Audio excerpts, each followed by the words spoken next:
ஒரு நாள் ராவணன் காட்டில் தவம் புரிந்து கொண்டிருந்த போது அங்கு ஒரு அழகிய பெண் மரவுரி உடுத்தியிருந்தாள்.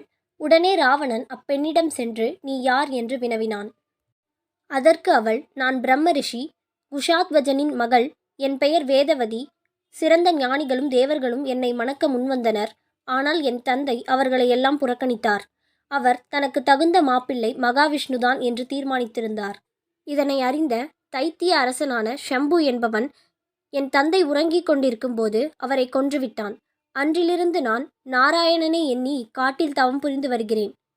ராவணா, நீ யார் என்பதை என் ஞான திருஷ்டியால் நான் அறிவேன். எனவே என் பாதையில் இடையூறு விளைவிக்காமல் இங்கிருந்து சென்றுவிடு என்றாள் வேதவதி.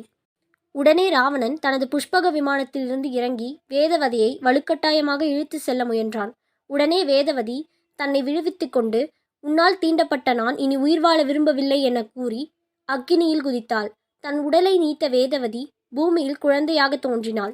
இவை அனைத்தையும் பார்த்து கொண்டிருந்த ராவணன் இக்குழந்தையை தூக்கிக் கொண்டு இலங்கையை சென்றடைந்தான். ராவணனுடைய மந்திரிகள் அனைவரும் இக்குழந்தையை வைத்துக் கொள்ள வேண்டாம், இவள் நம் அசுர வம்சம் அழிவதற்கு காரணமாயிருப்பாள் என்றனர். ராவணனும் அக்குழந்தையை சமுத்திரத்தில் வீசினான். அதன் பிறகு கரையை அடைந்த அக்குழந்தை தன் தவபலத்தால் மகாராஜா ஜனகரின் பூமியை அடைந்தாள். ஜனகர் அக்குழந்தைக்கு ஜானகி, அதாவது சீதை என்று பெயர் சூட்டி வளர்த்து வந்தார். சத்திய யுகத்தில் வேதவதியாக பிறந்தவள் திரேதா யுகத்தில் சீதை